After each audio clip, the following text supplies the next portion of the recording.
Nuestro equipo se denomina Educateca. Está dirigido a la materia de psicopatología infantil y del adolescente. El equipo se integra por María Gloria Salazar Martínez y Diego Miguel Oranca Rosas.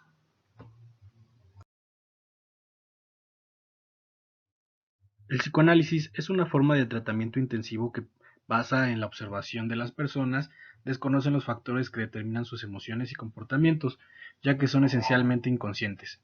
El tratamiento psicoanalítico explora cómo esos factores inconscientes afectan las relaciones actuales y patrones de pensamiento, emoción y comportamiento.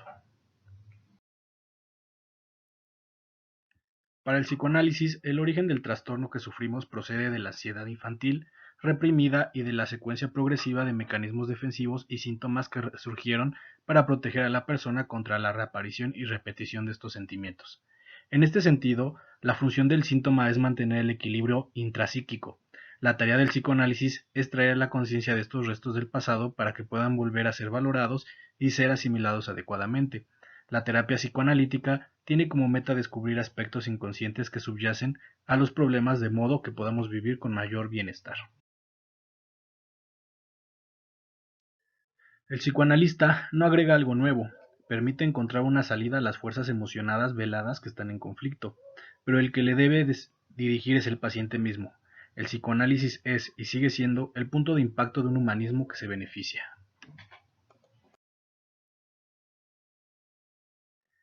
El psicoanálisis terapéutico es un método de búsqueda de verdad individual más allá de los acontecimientos. La realidad de estos últimos para un sujeto dado solo adquiere sentido modificado para ellos. Mediante el método de decir todo a quien todo lo escucha, el paciente es análisis se remonta a los fundamentos organizadores de su afectividad de niño.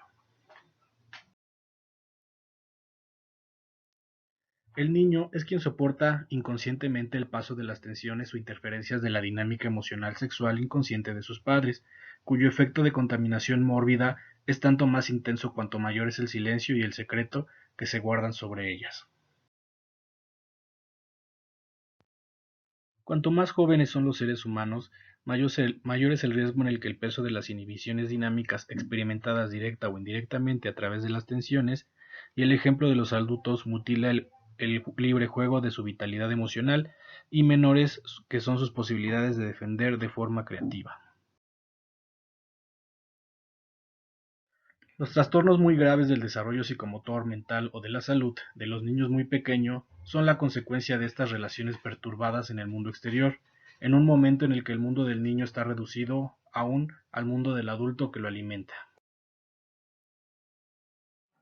Son muchos los desórdenes organizados del bebé y del niño pequeño que expresan los conflictos psicoafectivos de la madre, originados en especial en la neurosis materna, es decir, específica de su evolución perturbada anterior al matrimonio. En la primera infancia, y a menos que haya consecuencias de tipo obsesivo frente a enfermedades o traumatismos del encéfalo, casi siempre los trastornos son de reacción frente a dificultades de los padres. Cuando se trata de trastornos de la segunda infancia o de la adolescencia y en la primera infancia no se hayan manifestado perturbaciones, los trastornos pueden originarse en los conflictos dinámicos intrínsecos del niño frente a las exigencias del medio social y a las dificultades del complejo de Edipo. Para que esta condición interracial del niño sea posible, estos adultos deben haber asumido su opción sexual genial en el sentido amplio del término emocional, afectivo y cultural, independientemente del destino del niño. El medio parental sano de un niño se basa en que nunca haya una dependencia preponderante del adulto respecto del niño, y que dicha dependencia no tenga mayor importancia emocional que la que este adulto otorga a la afectividad y a la presencia complementaria dentro de otro adulto. Lo que tiene importancia no son los hechos reales vividos por un niño, es el conjunto de percepciones del niño y el valor simbólico originado en el sentido que asumen esas percepciones para el narcisismo del sujeto. Toda vez que antes de la edad de la resolución edípica uno de los elementos estructurantes de las premisas de las personas es alterado en su dinámica psicosocial, la experiencia psicoanalítica nos muestra que el niño está informado de ello en forma total e inconsciente, y que se ve inducido a asumir el rol dinámico complementario regulador como una especie de homeostasis de la dinámica triangular padre-madre-niño. Toda asimilación de la madre al rol del padre es patógena. tanto cuando la madre decreta que el padre es incapaz y se coloca en su lugar, como cuando él está ausente o ella no toma en cuenta sus deseos. El ser humano solo puede superar su infancia y hallar unidad dinámica y sexual de la persona social responsable si se desprende de ella a través de una verdadera expresión de sí mismo ante quien pueda oír. Ahora les hablaré del complejo de Edipo y su resolución, patogenia o profilaxis mental de sus trastornos. El complejo de Edipo es una etapa decisiva que todo ser humano atraviesa después de su toma de conciencia clara de pertenecer al género humano, significado por su apellido, y de ser corporalmente portador aparente de un solo sexo, significado por su nombre.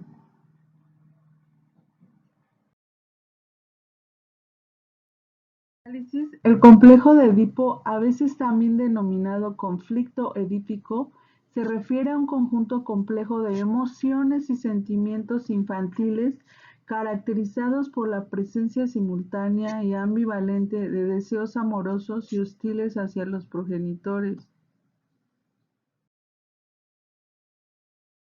El complejo de Edipo se instaura desde los 3 años con la certidumbre de su sexo y se resuelve con la resolución y el desprendimiento del placer incestuoso.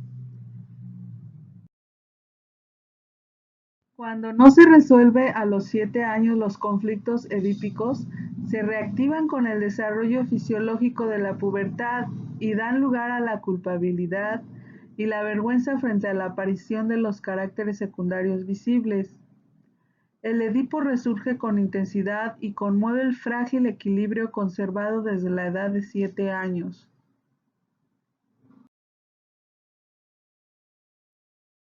Si a los 13 el Edipo no se resuelve verdaderamente, se pueden prever graves trastornos sociales a partir de los 18, momento en que la opción por la vida genital y los sentimientos amorosos deberían asumirse con orgullo y buscar socializarse en un medio mixto. Ahora bien, ¿qué quiere decir resolución edípica? Se trata de una aceptación de la ley de prohibición del incesto, de una renuncia, incluso a nivel imaginario, al deseo de contacto corporal genital con el progenitor del sexo complementario y a la rivalidad sexual con el del mismo sexo. Es también una aceptación del duelo de la vida imaginaria infantil protegida, ignorante, llamada inocente. Ahora bien, si existe una pareja de padres equilibrada, o sea, compuesta por dos individuos sanos psicológica y sexualmente, todo acontece de forma ordenada en lo que se refiere a los instintos del niño. Las pesadillas, las escenas de posición de carácter o de celos de amor del periodo crítico de los 7 años cesan. No aparecen más los pequeños síntomas que caracterizan la vida de todos los niños en esa época.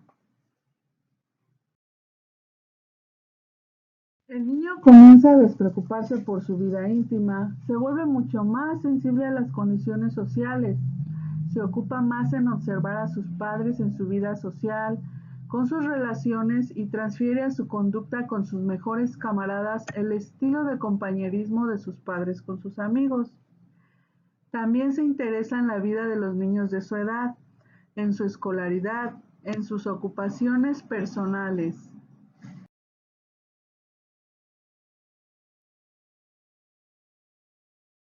Por otro lado, el niño que no ha resuelto el complejo de Edipo sigue estando muy dominado por el ambiente emocional de su relación con su padre o con la madre. Con sus compañeros, el niño repite situaciones de pareja o entra en conflicto en situaciones en las que participan muchas personas por crisis de celos de tipo homosexual, idénticos a los celos edípicos aún presentes y que lo corroen. También los niños de este tipo se convierten en padres abusivos,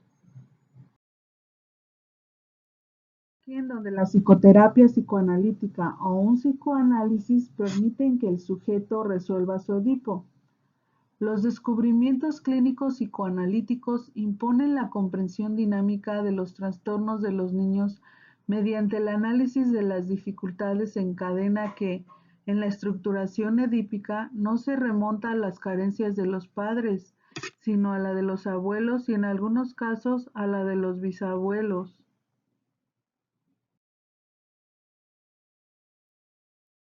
No se trata de herencia, sino de una neurosis familiar. Se trata de una inmadurez de la libido, de represiones o perversiones sexuales, fruto de una carencia sucesiva de resoluciones edípicas. El psicoanálisis nos enseña que todo acto, aun nefasto, es parte solidaria de un conjunto viviente y que incluso si son lamentables, un acto o una conducta pueden servir en forma positiva para quien sepa utilizarlos como experiencia.